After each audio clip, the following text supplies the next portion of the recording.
analysis, we would be having a differential level of treatment for that state. Misuse of money हम नहीं होने देंगे. इसके लिए भी हमने एनफोर्समेंट एजेंसीज को, सब स्टेट्स में एनफोर्समेंट एजेंसीज के साथ बैठक की है. दिल्ली में हम सब हेड्स ऑफ द एजेंसीज के साथ फिर से बैठक करने वाले हैं आज के बाद तुरंत. क्या कहा है उनको हमने कहा है कि जो freebies, liquor, cash, cooker, sari, machines, whatever kind of freebies किस किस स्टेट में बंटने की शिकायतें आती हैं उसको 100% रोकें. रोकने के लिए एनालिटिक्स बेस्ड कार्य करें. सो whom have we directed? GST, excise, state police, all agencies, income tax, customs, coast guards, BSF, SSB, border से जहां से भी जिसके नारकोटिक्स और जहां से भी फ्री भी आने की संभावना हो सकती है. GST would be doing the e way bill based analytics to see if there is a trend of spurt in the demand for the FMCG in certain areas. Banks would look at if there is a spurt in demand of the cash in the chests.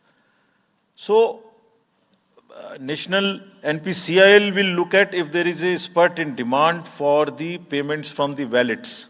Digital payment से तो पैसा नहीं जा रहा है. एक दो state में ऐसा भी देखने में आया था कि आप अपने वैलेट के थ्रू किसी को भी पैसे ट्रांसफर करते रहिए, 2,000, 1,000 रुपये. All that we will be looking at. Banks would be sending almost daily report of the suspicious transactions which they have. All airports in the country would be checked regularly by the dedicated teams of income tax for any kind of movement through the airstrips.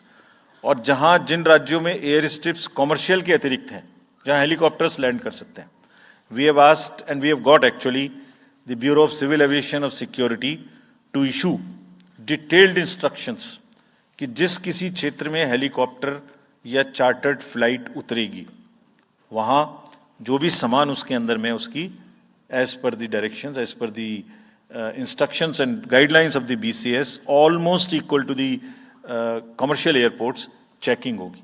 Railways, RPF, GRP both will be simultaneously continuously looking at roads. So cash और money जो भी धन बल का दुरुपयोग करना चाहेंगे, political finance in any case is a thing which is in news these days. So this is our effort to add to that thing so that there are much more cleaner elections. Coming to the third M, which is the